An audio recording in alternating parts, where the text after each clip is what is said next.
warahmatullahi wabarakatuh.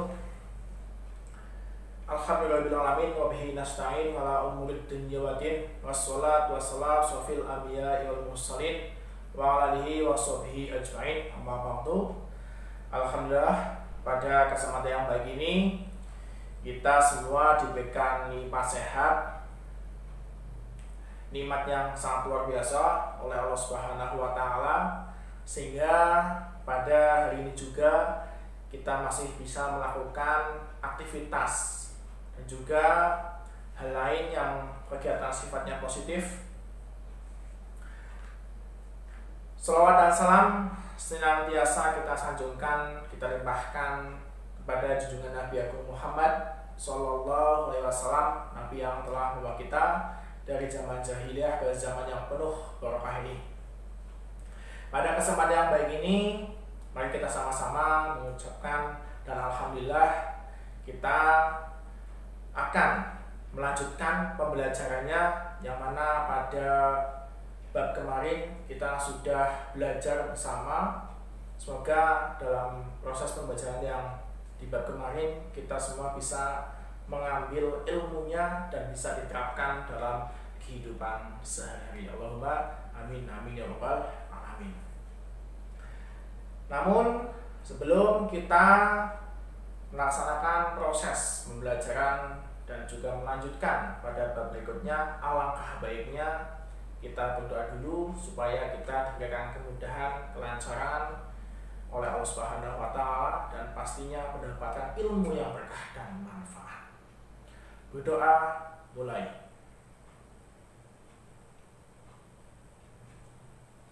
Amin. Baik, kita akan buka dulu ya tentang materi pada hari ini, yaitu tentang empati dan juga hormat dan patuh terhadap orang tua dan juga bapak ibu guru. Nah, sebelum kita masuk materi, Pak Guru mau tanya dulu, ada yang pernah merasakan ataupun setidaknya kita merasakan hal yang orang lain rasakan, ataupun ketika kita lihat bencana di luar sana, saudara-saudara kita yang terkena musibah, apakah kalian merasakan, oh saya itu kasihan sama dia, kasihan sama orang tuanya, kasihan dengan sanak saudaranya? Pernahkah kalian merasakan hal yang seperti itu? Nah, itulah ya kurang lebih pengertian dari empati. Nah, lalu nanti dia tanya, saya pernah mendengar kata simpati, itu apa Pak? Nah, kita akan belajar apa perbedaan simpati dan juga empati ya. Yang pertama dulu terkait simpati. Kalau misalkan simpati itu kita hanya merasakan welas asih ya, kasihan, ikut bersedih atas penderitaan yang orang lain rasakan ya. Jadi simpati itu kita hanya merasakan bersedih dengan apa yang mereka rasakan. Namun kalau empati itu lebih tinggi lagi. Jadi kalau empati itu kita bisa merasakan apa yang dia rasakan ya, dengan kondisi yang mereka rasakan. Kita lebih merasakan kondisinya seperti itu ya, lalu keadaan yang mungkin belum baik. Jadi kita tuh benar-benar seolah kita tuh posisinya ada di mereka. Nah, itu empati. Nah, Pak, empati itu kita disuruh enggak oleh Allah? Ya, kita disuruh oleh Allah. Allah memerintahkan kita untuk saling tolong-menolong ya, membantu fakir miskin dan juga saudara-saudara kita di dalam Quran surat An-Nisa ayat 8. Ya, jadi Allah aja memerintahkan kita untuk berbuat baik. Jadi ayo kita bersama-sama melakukan hal yang terbaik, melakukan hal yang bisa kita lakukan untuk saudara-saudara kita yang terkena musibah ataupun yang lain. Bantuan yang sangat bermanfaat begitu.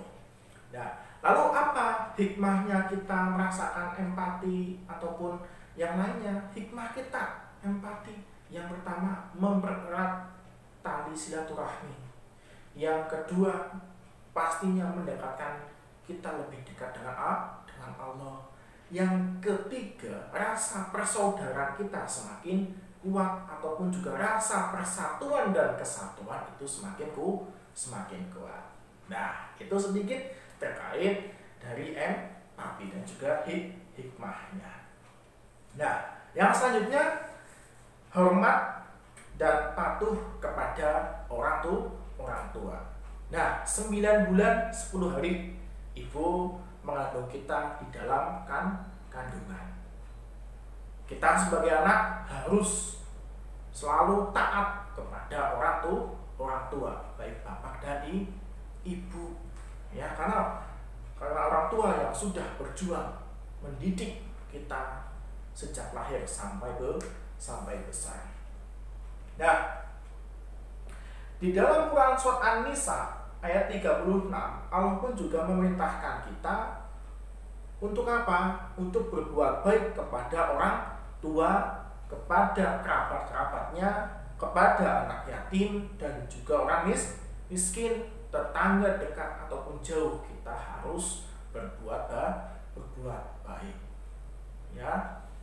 Nah, orang tua sangat berpengaruh terhadap kita karena orang tua selalu mendoakan dan selalu memberikan yang terbaik untuk kita dalam suka dan duka. Ya, itulah orang tua kita yang harus kita hormati, harus kita jaga. Bagaimana kita cara menghormati dan kita menjaga selama orang tua masih hidup? Yang pertama, menghormati kedua orang tua sebaik mungkin. Terus membahagiakan kedua orang tua. Cara membahagiakan kedua orang tua selama kita masih menjadi siswa dan siswi yaitu berprestasi. Melaskan orang tua nih dewek, bapak ibu kerja nek keringetan ya di luar panas hujan mereka lakukan untuk kita, untuk biaya sekolah kita. Jadi Pak Guru menyampaikan untuk senantiasa kita berprestasi.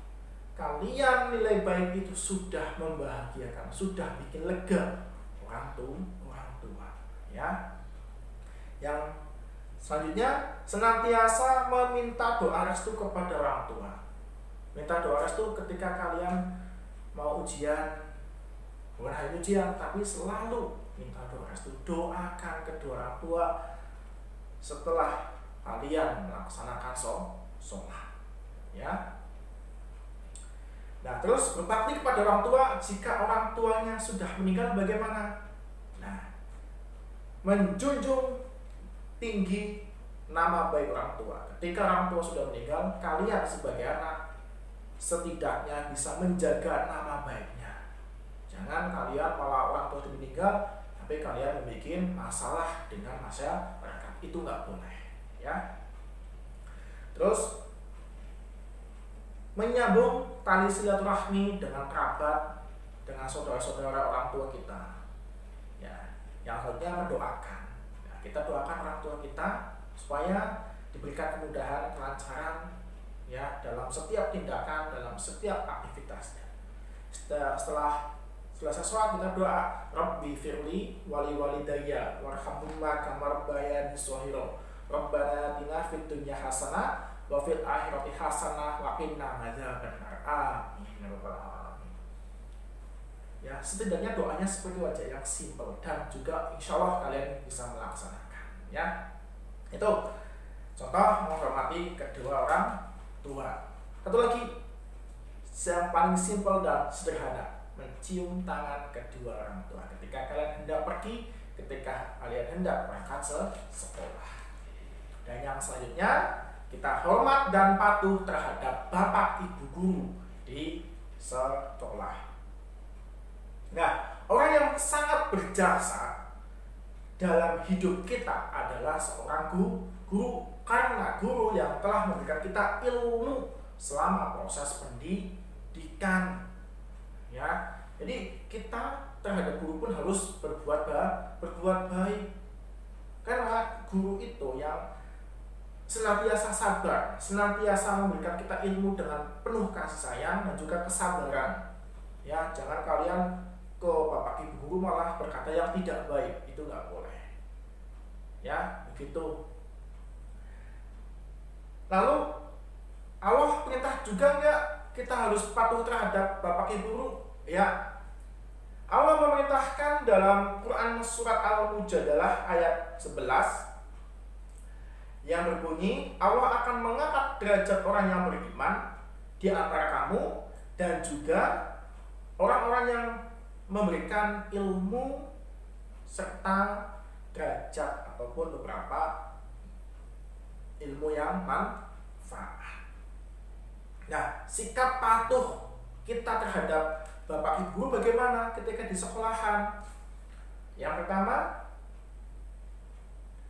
mendengarkan dengan seksama saat bapak ibu guru kita berbicara. Ketika di dalam kelas, kalian harus mendengarkan, memperhatikan. Jangan bapak ibu guru menjelaskan, kalian malah bercandaan, malah ngobrol sendiri. Itu sama saja tidak menghormati. Ya. Yang kedua, mengikuti pembelajaran dengan penuh semangat. Walaupun dalam proses pembelajaran seperti ini, istilahnya di media sosial, kita berkomunikasi dengan bapak ibu guru dengan bahasa yang bagus pada waktu-waktu tertentu. Ya, jangan pas tengah malam kita WA kalau bapak ibu guru, itu nggak sopan. Bahasanya juga bagus, ya bahasa Indonesia. Kalau bisa ya bahasa Arab. Nah, itu kita sebagai siswa ya harus semangat dalam proses pembelajaran, walaupun sulit, walaupun malas, walaupun yang lainnya, itu adalah proses kalian menuntut ilmu. Jangan kalian sia-siakan proses pembelajaran ini. Manfaatkan waktu luang ini dengan baik, manfaatkan agar kalian bisa menggapai cita-cita. Nah, demikianlah pengertian dan pembelajaran kita pada hari ini terkait empati, terkait menghormati orang tua dan juga menghormati bapak ibu guru. Semoga apa yang kita lakukan pada hari ini dan esok diberikan kemudahan, kelancaran oleh Allah Subhanahu wa taala. Terima kasih dan wassalamualaikum warahmatullahi wabarakatuh.